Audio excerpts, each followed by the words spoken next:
Beaucoup.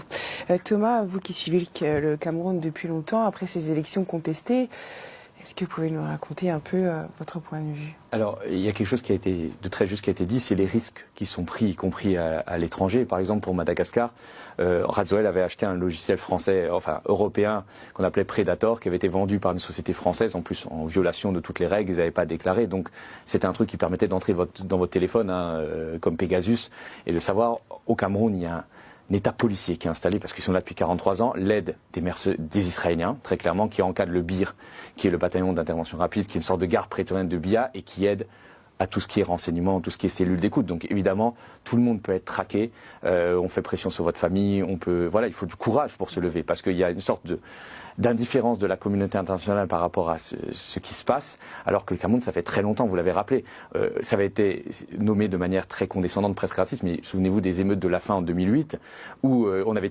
BIA avait fait tirer avec des hélicoptères français sur des manifestants, il y avait eu des centaines de morts.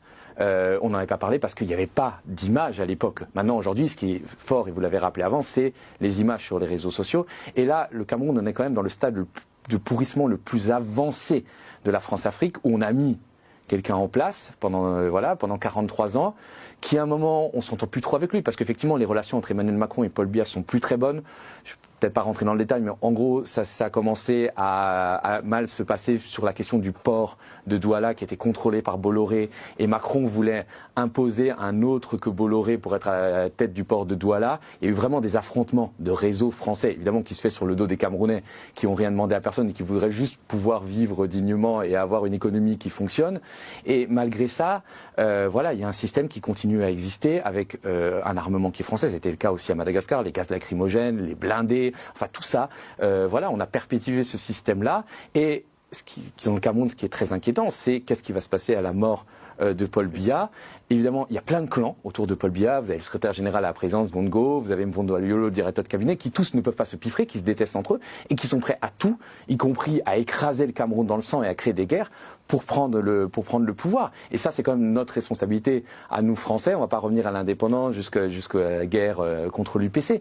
Mais c'est quand même quelque chose de fascinant qu'à un moment, on ne se soit pas dit stop, et surtout qu'on accuse toujours les Russes. Nous, Français, on accuse les Russes d'avoir créé cette forme de détestation contre la France en Afrique. Mais c'est absolument pas les Russes. Alors évidemment, il y a des trolls, il y a des informations. Ce sont les Français nous-mêmes, par nos propres erreurs, par nos propres errements, par le soutien qu'on a eu aux dictateurs pendant des décennies, par le franc CFA, par le fait que l'armée française ait commis des crimes en Centrafrique, les viols d'enfants. En 2004, les gens ne se souviennent pas, c'est pas si vieux, mais à l'Hôtel Ivoire, l'armée française a ouvert le feu sur des manifestants pacifiques qui étaient pour Laurent Gbagbo. Il y a eu des dizaines de morts. Et jamais il y a eu des commissions d'enquête. Et aujourd'hui, effectivement, on est détesté sur le continent parce que notre politique a été détestable. Et évidemment, c'est très confortable sur les grands plateaux, mainstream, LCI, TF1, on dit « Ah oui, c'est la faute des Russes ». Ça nous permet de nous déculpabiliser et de ne pas bâiller devant notre porte. Mais nous, on a créé les conditions de notre propre chute et de notre propre détestation. D'ailleurs, souvent on parle dans la presse française de sentiments anti-français.